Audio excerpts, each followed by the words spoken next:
अथर्ववेद कांड 4 सूक्त 34 ब्रह्मोदन सूक्त मंत्र 4।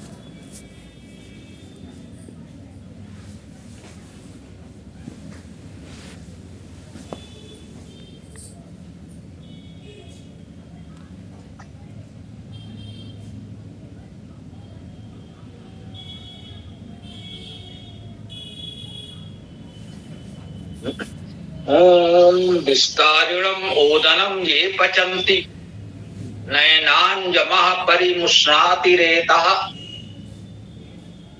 रथीह भूत्वा रथयानयीयते पक्षीह भूत्वाति दिवः समेति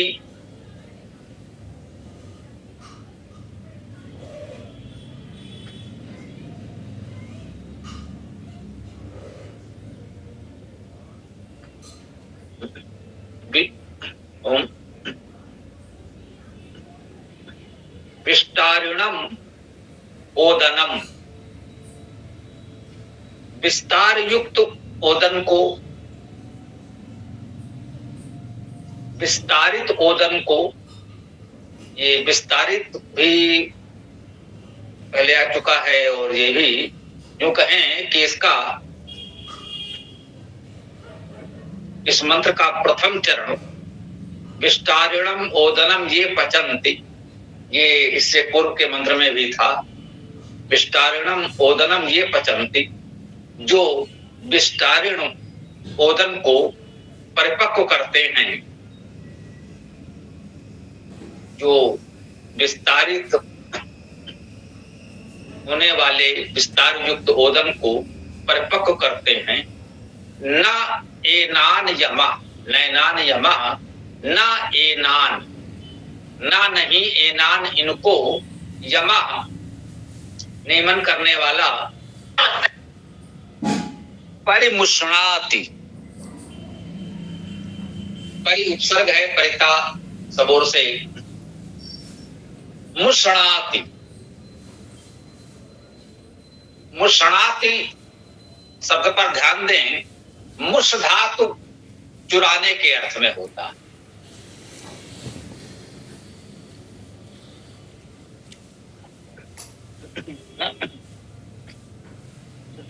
मुष धातु का अर्थ चुराना है। मुष्णाति अर्थात चुराता है। न एनम यमा मुष्णाति, इसको यम नहीं चुराता है। यम अर्थात नियमन करने वाला,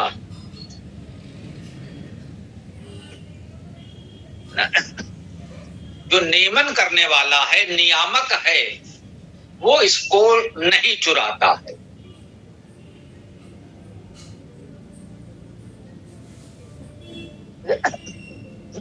क्या नहीं चुराता है? रेता, रेत को नहीं चुराता है। अब ये रेत क्या है, ये थोड़ा विचारणीय हो सकता है। रेत का शाब्दिक अर्थ तो गति प्रगति ही है, इसमें कोई भ्रम नहीं होना चाहिए। तो सार्वदेशिक आर्य प्रतिनिधि सभा के भाष्य में रेता का अर्थ सामर्थ्य लिखा है। रेता अर्थात सामर्थ्य या सामर्थ्य को। ये रेता पद जो है ये प्रथमा विभक्त में भी हो सकता है और द्वितीया विभक्त में भी हो सकता है। अर्थात रेता कर्ता कारक भी है और कर्म कारक में भी प्रयोग हो सकता है। तो रेता यमा का विशेषण भी हो सकता है प्रथमा विभक्ति मानने पर। रेता अर्थात सामर्थ्यवान, यमन करने वाला, जो नियामक है वो सामर्थ्यवान तो होगा ही। ये तो उसमें सामर्थ्य ही नहीं है तो फिर नियमन कैसे करेगा? एक अर्थ तो ये हो सकता है। रेता को द्वितीया में मानकर वो विभक्त से अर्थ करेंगे सामर्थ्य को। जब मैंने बताया कि रेता रिगतो धातु है, गत्यर्थक धातु है, अर्थात तो रेता का अर्थ गति प्रगति, ये शाब्दिक अर्थ हुआ। सामर्थ्य का अर्थ लेते हैं कि गति प्रगति करने की सामर्थ्य। गति प्रगति उसी की हो सकती है जिसमें कुछ सामर्थ्य हो, तो सामर्थ्यवान का अर्थ भी ले सकते हैं। तो सामर्थ्यवान या गतिशील, प्रगतिशील, यम अर्थात नियमन करने वाला, नियामक।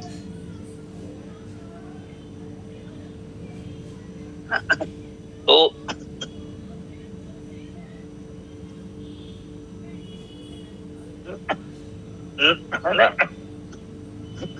न मुसणाति, नहीं चुराता है। रेता का अर्थ यदि द्वितीय विभक्ति कर्म कारक में लें तो कह सकते हैं नियमन करने वाला, गति प्रगति सामर्थ्य को नहीं चुराता है। उसके लिए कहा विस्तारणम ओदनम ये पचंती।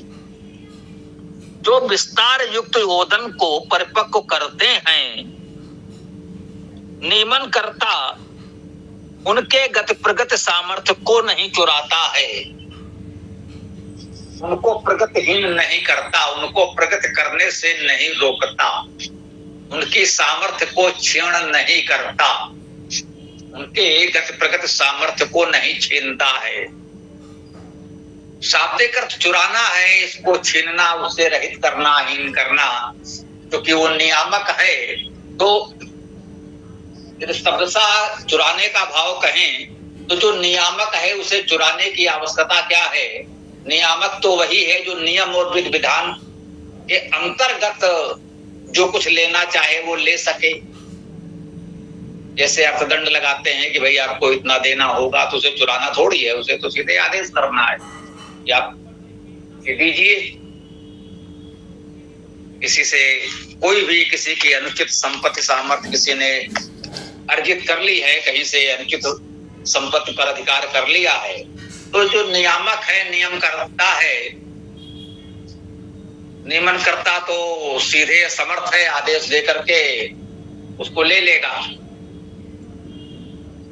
इसलिए यहां मुसड़ात चुराने का भाव एक बस काव्यात्मक ही कह लें। इसे कहते हैं कि भाई कब यदि आपके पास कोई अनुचित संपत्ति है, अवैध संपत्ति है, तो कब अचानक शासन का डंडा चल जाए, शासन कब उसे छीन ले, कुछ नहीं कहा जा सकता। ये चिंता तो रहेगी। तो उसे चुराने छीनने के भाव में कह सकते हैं कभी भी जा सकता। अचानक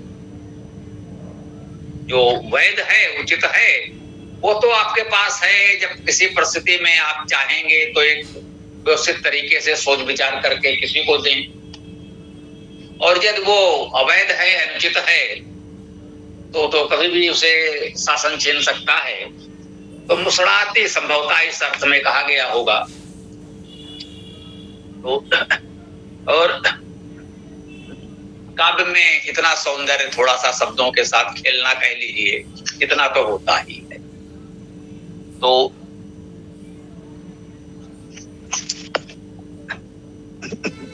आगे कहते हैं रथिहा भूत्वा रथयानयीयते। रथिहा भूत्वा, वह रथी होकर, रथी अर्थात रथ युक्त, रथ वाला होकर। देखिए इसी रथी में महा लग जाता है तो महारथी हो जाता है, अर्थात जो बड़ा रथी है, प्रमुख रथी है। एक रथी है वो रथयुक्त है। जैसे किसी के पास कोई यान वाहन साधन नहीं है तो वो पदाती है, पैदल चलता है, और किसी के पास कोई उत्तम उत्कृष्ट वाहन है, कहते हैं हाँ भाई अपने पास तो है, उनके पास तो है, बड़े बड़े वाहन है। तो वेद में भी कहा है रथी भूत्वा, वह रथी होकर, रथ युक्त होकर, वाहन युक्त होकर, रथ का स्वामी होकर। रथयानयीयते, रथयान को प्राप्त करता है, वह रथ के योग्य हो जाता है, रथी होता है, रथयान को प्राप्त करता है। ईयते, ई गत्यर्थक धातु है जाना, और जाना के अर्थ वाली धातुओं में पाना, पहुंचना का अर्थ तो होता ही है। तो वो रथयान को प्राप्त करता है। पक्षी भूत्वा अति दिवा समेति, और वह पक्षी होकर, पक्षी अर्थात पक्ष युक्त होकर,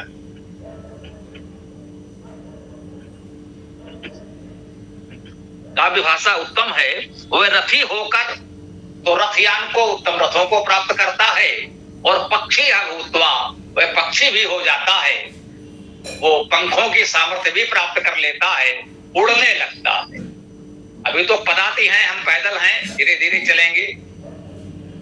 वो कह रहा है कि जब आप विस्तारणम मोदनम ये पचंती, जो इस विस्तार युक्त ओदन को परिपक्व करते हैं, ओदन भी कहा है, उदय उन्दिक लेंदने धातु है, जल अभिसिंचन को परिपक्व कर लेते हैं, तो उनमें ये सामर्थ्य आ जाती है कि कोई भी नियामक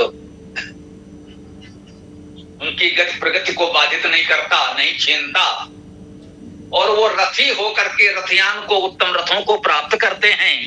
पक्षी भूत्वा, और पक्षी होकर, पक्ष युक्त होकर। अब देखिए, इस पक्ष युक्त को श्लेष अलंकार से देखें तो यहाँ ये बहुत कुछ कह रहा है। पक्ष युक्त होकर, हमारे पक्ष में बहुत से लोग हों तो हम शक्तिशाली होंगे, सामर्थ्यवान होंगे, हम जो बात कहेंगे समाज में उसका प्रभाव होगा। पक्षी भूत्वा, पक्ष युक्त होकर, उसके पक्ष में बहुत से लोग होंगे। पक्षी जिनके पंख होते हैं, उड़ते हैं, वो पक्ष हैं, दोनों और दो पक्ष होते हैं, कहते दो पक्ष हैं, दाएं बाएं दो पक्ष हैं। तो पक्ष कुछ प्राणियों का एक अंग के रूप में है, दाएं बाएं दो पक्ष होते हैं, इन पक्ष की सहायता से वे उड़ते हैं। तो पक्षी भूत्वा, पक्षी होकर, अति दिवः समेति, दिवः अर्थात दिव, दिव्य प्रकाशमान को। देखिए, दिवा भी प्रथमा विभक्ति कर्ता कारक में भी हो सकता है, और द्वितीय विभक्ति में भी इसका अर्थ कर लिया जाता है। वैसे दिवा प्रथमा विभक्ति कर्ता कारक में ही सामान्यता है, लेकिन द्वितीय विभक्ति में भी इसका अर्थ कर देते हैं। यही कह लें कि वेद में थोड़ी सी इस प्रकार की छूट होती है, जिसे ये लोग कह सकते हैं, परंपरागत विद्वान लोग व्यत्यय कहते हैं, कहेंगे इसे विभक्ति व्यत्यय कहा जाता है जब इस प्रकार से अर्थ करना होता है। तो कोई बात नहीं। दिवा सम एति, सम उपसर्ग सम्यक रूप से, एति यही ई है धातु है, ई अति में भी भाई ई धातु आई थी, वो क्रिया था, ये भी एति धातु क्रिया ही है, जो सम्यक रूप से एति जाता है, प्राप्त करता है। कहते हैं पक्षी भूत्वा अति दिवा समेति, वह पक्षी होकर, अति पक्षी होकर वो दिव को, प्रकाशमान को सम्यक रूप से प्राप्त करता है, जाता है। या इसको यूं कहने, वो पक्षी होकर के, जो पक्ष युक्त प्राणी हैं, उड़ते हैं, वैसा कह सकते हैं पक्षी होकर उड़ने की सामर्थ्य प्राप्त करके वो दिव लोक को भी उड़ जाता है, प्राप्त कर लेता है। तो श्लेष अलंकार से इस प्रकार के अर्थ कर सकते हैं कि वह पक्षी हो जाता है, बहुत से पक्षकारों से युक्त हो जाता है, उसके पक्ष में बहुत से लोग हो जाते हैं, तो उसका प्रभाव होता है, वो दिव्य स्थिति को प्राप्त हो जाता है, वो समाज में प्रकाशमान हो जाता है, प्रकाशमान स्थिति को, प्रभावशाली स्थिति को प्राप्त हो जाता है। यही मुख्य भाव है। इसको अलंकार से यूं भी कह लें, वो जैसे पक्ष युक्त होकर, पक्षी होकर उड़ने लगता है, जो अच्छे कर्म करता है, अच्छे प्रयास करता है, तो जो नियामक सत्ता है वो भी उसका सहयोग करते हैं, वो उसकी गति प्रगति में बाधक नहीं होते हैं, वो रथी हो जाता है, उत्तम रथों को प्राप्त करता है, पक्षी हो जाता है, वो दिव को, प्रकाशमान को भी प्राप्त कर लेता है। ये भाव इस मंत्र का है। अब हम यहाँ अपनी इस व्याख्या को विराम दें। आप लोग जो भी चाहें अपने प्रश्न विचार रख सकते हैं। ओम खम।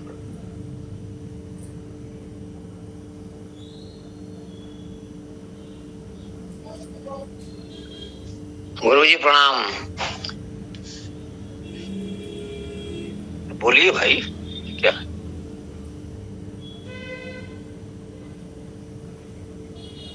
बोलिए। बोलिए भैया जी, जो भी बोलना हो बोलिए, बोलते रहें, विराम नहीं।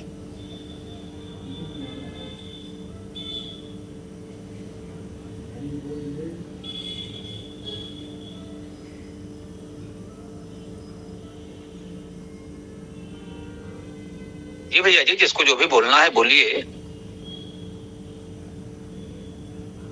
जो भी आपका बात रखनी हो रखिए।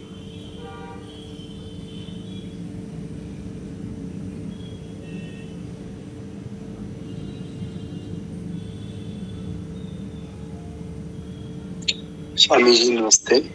यहाँ शब्द आया भूत्वा, तो भू धातु से हो गया भूत्वा होकर, तो भू की जगह यहाँ पर क्या अस भी लिया जा सकता था जो नहीं लिया गया? जी, अस भू भी कहा गया है। अस और भू धातुओं के अर्थ तो वैसे समान हैं। जो कहें भू धातु का एक रूप अस भी होता है, तो समानार्थक धातु में, बहुत से गत्यर्थक धातु में इतनी है, तो कहें भाई यहाँ पर ये धातु ली गई है, वो भी ली जा सकती थी। हाँ, ली जा सकती थी। अभी तो लिखने वाले की इच्छा है वो किस धातु का कहाँ कैसे प्रयोग करता है, सीधी सी बात तो यही है। परंतु अस धातु में थोड़ा सा तो ये है कि इसका वो प्रयोग बहुत स्थानों पर नहीं मिलता। बहुत स्थानों पर भू धातु का ही प्रयोग है, भू के स्थान पर अस का प्रयोग नहीं होता, कहीं कहीं होता भी है। तो वो भी एक व्याकरण का विषय है। वैसे सीधी सी बात है, समानार्थक धातु है तो किस धातु का प्रयोग करना है, लिखने वाले की इच्छा।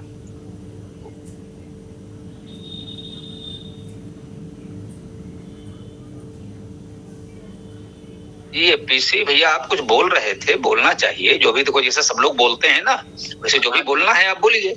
हाँ, तो बोल तो रहे थे, फिर दूसरी बात होने लगी ना, तो इस वजह से मैं चुप हो गया। ऐसा ये स्वामी जगदीशानंद सरस्वती का वाल्मीकि रामायण जो है, उसमें पृष्ठ संख्या 15 पर उन्होंने राम का जन्म 24वां त्रेता युग, 24वें त्रेता युग में हुआ था, इसमें 28वां चल रहा है कलयुग। तो उनकी गणना के अनुसार 1,81,49,125 वर्ष होता है।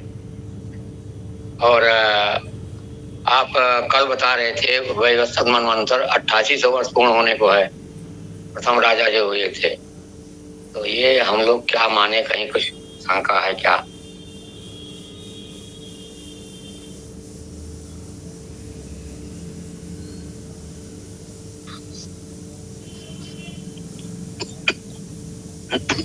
जी, ये कह सकते हैं कि महाभारत युग के पूर्व के इतिहास में कुछ इस प्रकार की परिकल्पनाएं जुड़ गई।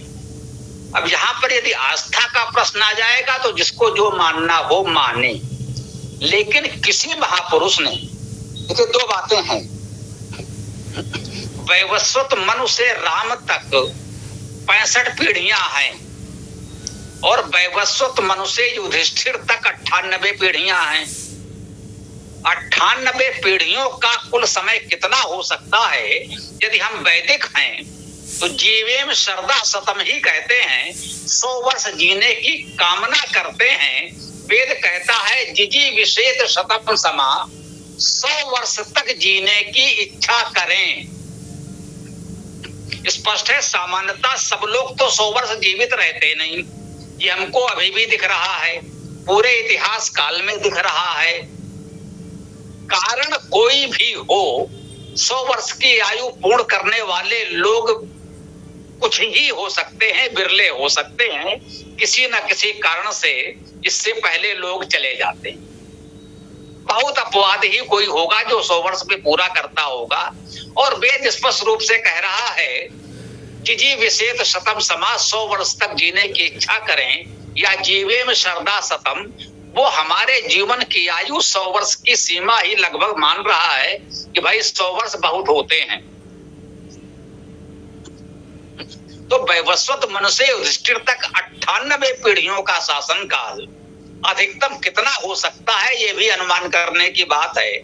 जो लोग लाखों करोड़ों वर्ष में गणना बता रहे हैं, वो बताएंगे कि इतिहास कहाँ है, कितना है, कैसे है, कितनी पीढ़ियां हुई, कितना समय हुआ, कितना समय किसका जीवन काल रहा।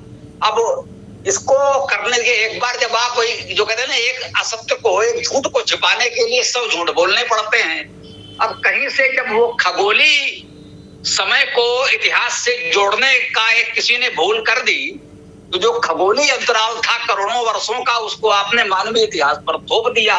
तो अब ये समस्या आई कि 98 पीढ़ियों का समय कितना हो सकता है, तो बोले नहीं, सतयुग में मनुष्य की आयु लाखों वर्ष होती थी, त्रेता में 10,000 वर्ष से अधिक होती थी, द्वापर में 1000 वर्ष तो होती ही थी, कलयुग में 100 वर्ष हो गई है।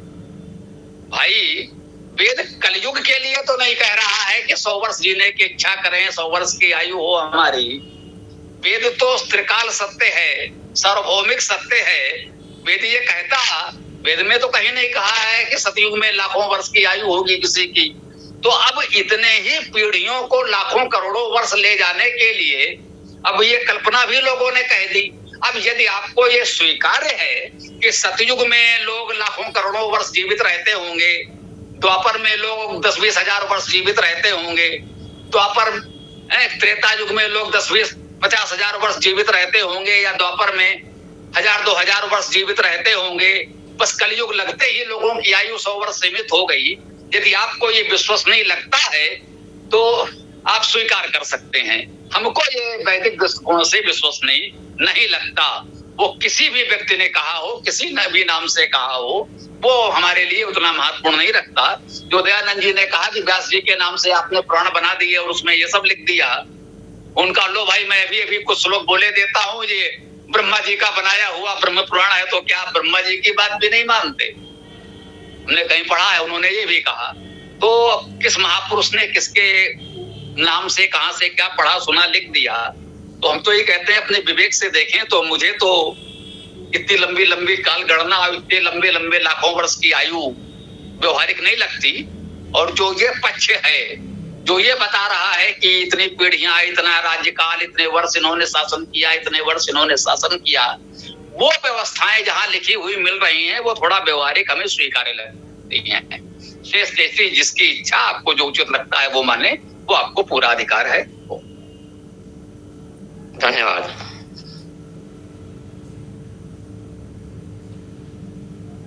इसमें एक चीज जोड़ना चाहता हूँ स्वामी जी कि पुराण जो है वैदिक काल और वेदों के बहुत बाद के, लगभग ये कह सकते हैं कि महाभारत काल के भी बाद के, तो इसलिए पुराण कभी भी प्रामाणिक नहीं होते। हाँ, पुराण हमें तत्कालीन स्थितियों के बारे में अवगत करा सकते हैं, जो भी कुछ घटनाक्रम घटा उसके बारे में बता सकते हैं, उसके में संकेत कर सकते हैं। ये अलग बात है कि पुराणों की भाषा जो होती है बड़ी मनोरंजनात्मक होती है, जिससे लोगों को समझने में सुविधा हो। इस बात को भी हमको ध्यान रखना चाहिए। बड़ी लोकरंजक भाषा होती है पुराण की, चाहे अपन भगवत पुराण सुनते हो, शिव महापुराण सुनते हो, जो भी कोई भी पुराण सुनते हो, तो अगर वो उनकी भाषा पर ध्यान दें, जिसको हमारे कथाकार सुनाते हैं, तो वो बड़ी ही लोकरंजक मनोरंजक भाषा है।